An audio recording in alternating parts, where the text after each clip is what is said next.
Hi, good evening, everyone. Let me start with a question. Any one of you wearing usually secondhand clothes? Chances are you're not. Despite the growing popularity of pre-loved fashion, many of us are shying away to give secondhand clothes a try. Can you guess why is that the case? Yes, it's hygiene. If you're now nodding in agreement, you're not alone. According to a survey conducted by the European Circular Economy Stakeholder Platform, about 50 to 60% of respondents typically share this concern about hygiene. Now, picture this.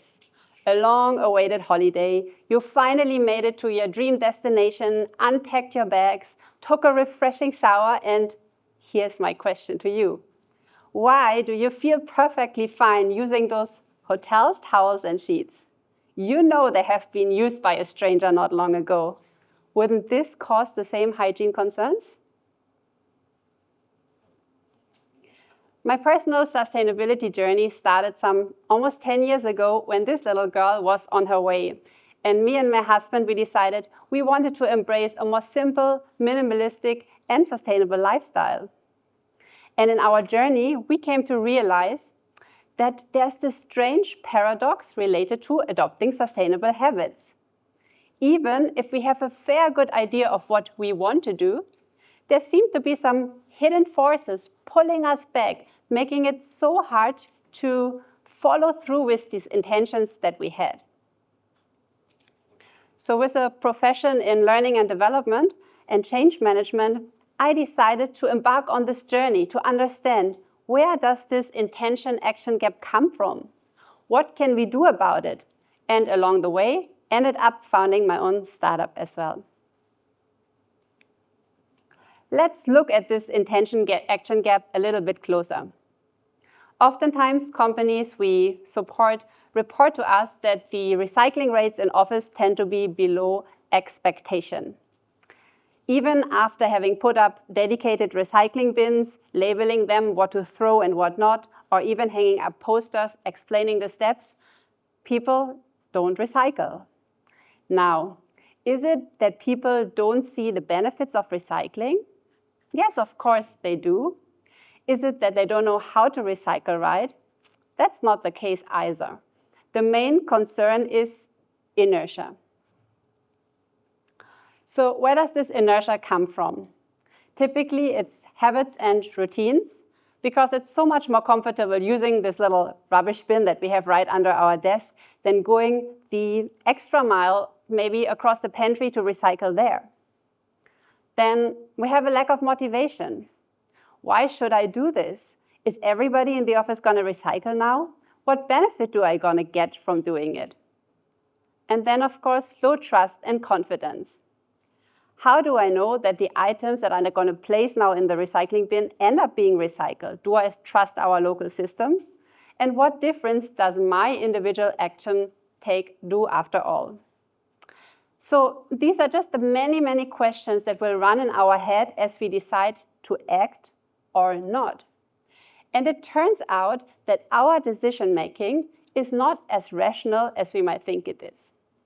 In fact, let me tell you, it's not rational at all. So in my research, I came across work from Amos Tversky, Daniel Kahneman, who tell us that our brain consists of two very contradictory systems. First, we have our rational, logical, but also slow-thinking brain.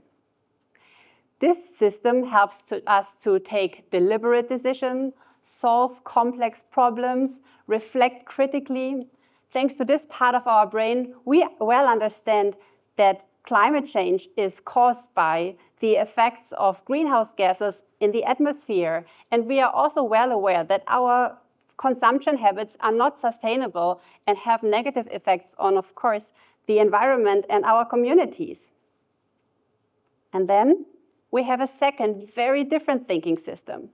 This one is impulsive, super fast, and mostly works on autopilot. Responsible for about 95% of our decision-making, our fast brain manages our emotions, keeps us away from danger, and it even allows us to multitask. At the same time, it's also responsible for our resistance of change, cognitive biases, and mental shortcuts, which are the culprits of the intention-action gap. Now, the concept of irrationality in thought is nothing new. It has already been discussed by philosophers like Plato, Descartes, Sigmund Freud, long before modern research in the 1960s and 70s formalized these ideas into specific habits. As of today, over 180 of these cognitive biases have been documented, and whilst their noble job is to help us process large volumes of information, they tend to be in our way as we try to adopt sustainable habits. Do you remember the question I asked you earlier about secondhand clothes? This might be an example of the misinformation effect bias. So when I said pre-loved clothes, your fast brain likely pictured this. Some not so clean looking clothes all bundled up. Whether you have seen such picture in your mind or not, these images would likely come to mind first rather than this, a beautiful boutique with stylish looking clothes. And thus your instant conclusion, pre-loved clothes might not be hygienic and safe. I have another example for you. This one is in conflict with our desire to consume more mindfully. It's the loss aversion or FOMO bias. A friend of mine recently shared proudly how he got this amazing 9-9 deal. With the purchase of new air conditioning units in his house, he got 1 TV and 3 air humidifiers for free. Now, the only problem, he stores these items in his office due to lack of space. Well, his slow-thinking brain could have easily figured out that he already has a TV and that there's no need for air humidifiers in a tropical climate like Singapore. But his fast-thinking brain clearly took over when being confronted with this seemingly unbeatable deal. Let's not miss out on the free stuff, right? As you can see, the odds of closing our intention-action gap are rather low, with biases and inertia and all of that in our way. And this realization intrigued me to see, is there anything that we can do to reduce our resistance of change? And would there be, or to go even further, would there be a way that we could make our biases work in our favor instead of against us? In recent years, productivity and self-help apps have been on the rise, be it to exercise a little bit more, adopt a healthier diet, or learn a new language. And I thought, how can we build something like that for sustainability?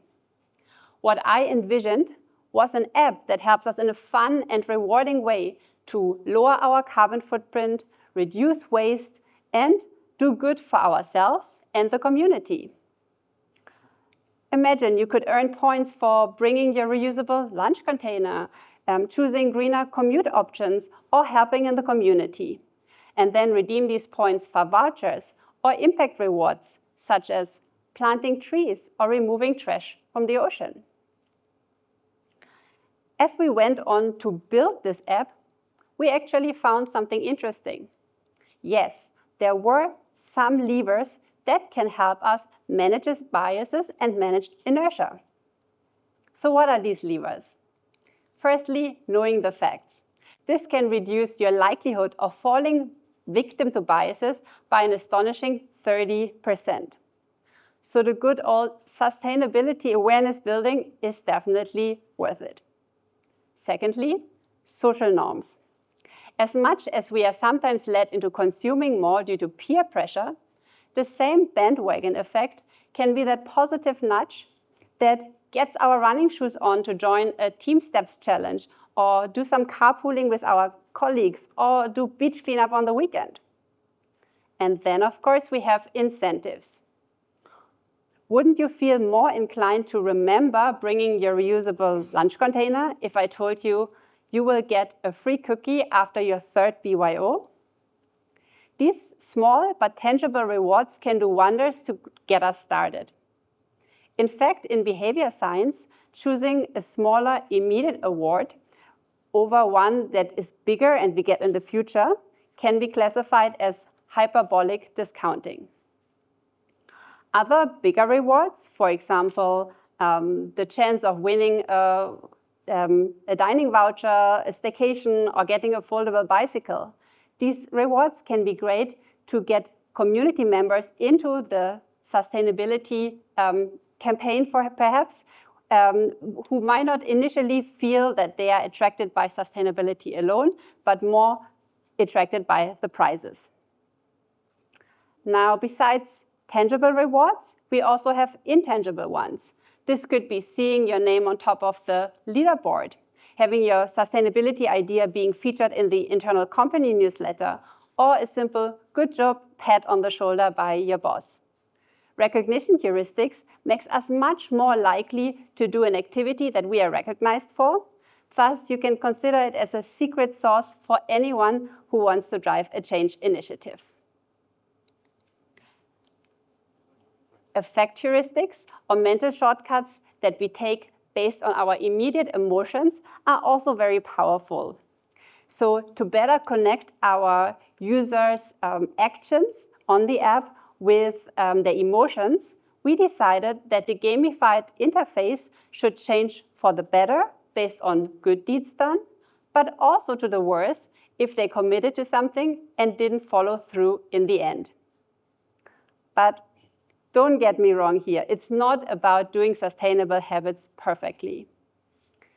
In fact, or to put it in Anne-Marie Bonneau's words, we need millions of people doing it imperfectly.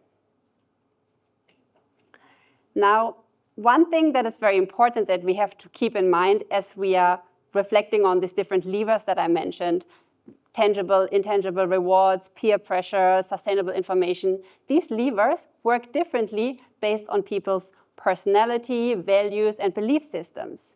So for you, a powerful first step to get started is actually trying to understand what motivates and incentivizes you to get started. But understanding what gets you moving is just the first step. Let me give you 3 more very actionable steps that you can take to better align your personal beliefs and values with your habits. The first one, be aware. Marketers have become so good to sell to our fast-thinking brain. Yet some of the desires that we have might be better suited if we were to rent, to borrow, or to get something pre-loved instead. Secondly, take action. Commit to small, tangible steps that you can commit to in the long term, rather than going for these big transformational changes. Adopting sustainable habits is a marathon and not a sprint. And lastly, advocate for change in your community, be it your colleagues, friends, family, peers, and remember to do so in a way that resonates perfectly and personally with the individual and makes them feel rewarded by doing so. Well, now as I'm coming to the end of my sharing today, I have a final ask from you. Can you think of 3 concrete steps how you want to make a difference starting from today? Be it perhaps choosing to remembering to bring your reusable lunch container tomorrow, choosing maybe a plant-based meal after today's talk, or perhaps giving pre-loved clothes a try. Thank you very much.